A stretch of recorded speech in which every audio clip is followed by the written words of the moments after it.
በጣም እየተጨናነቃችሁ ነው። ሪሚዲያል ተማሪዎች በጣም ቦዘር እያደረጋችሁ ነው። ይህን ያህልም መጨናነቅ አይገባችሁም።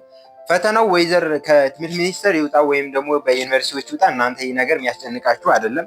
ከእናንተ የሚጠበቀው እናንተ ለፈተና ዝግጁ ናችሁ መጠበቅ ነው የሚጠበቅባችሁ እንጂ ፈተናውን ስለ ማን ያውጣው እናንተ የሚያስጨንቃችሁ ጉዳይ አይደለም። እናንተ በጣም ብዙ ጊዜ አላችሁ። እስካሁን ብዙ ወራቶችን አሳልፋችኋል። እንዲሁም ደግሞ በቀጣይ ደግሞ 3 ወር 4 ወር አሉ። ምክንያቱም አሁን እንደ አዲስ አይደለም እየተማራችሁ ያለ፣ ይሄ ሪቪዥን ነው ለእናንተ። ይሄ ሪቪዥን ደግሞ ይህን ያህል ጊዜ የሚፈጅ አይደለም።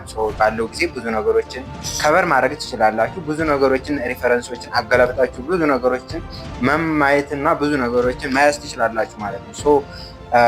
እናንተ መጨነቅ ራሱ ሌላ በሽታ ነው፣ ራስ ምታት ነው። እናንተ መጨነቅ የለባችሁም። ያላችሁን ጊዜ በአግባቡ ተጠቀሙበት።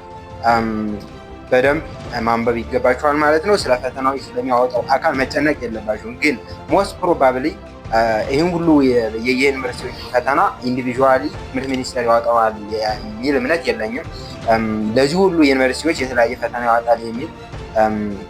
ያወጣል ብዬ አልገመትም። ሞስት ፕሮባብሊ ዩኒቨርሲቲዎች የራሳቸውን ፈተና የሚያወጡ ይመስለኛል። ምክንያቱም እያንዳንዱ ዩኒቨርሲቲ የራሳቸውን የፋይናል ኤግዛም ስኬጁል ስለወጡ ሜይ ቢ ዩኒቨርሲቲዎች የሚያወጡ ይመስለኛል፣ ግን አይታወቅም። እናንተ ተዘጋጁ። ሌላ መጠየቅ የሚፈልጉት ካለ በኮሜንት መጠየቅ ትችላላችሁ።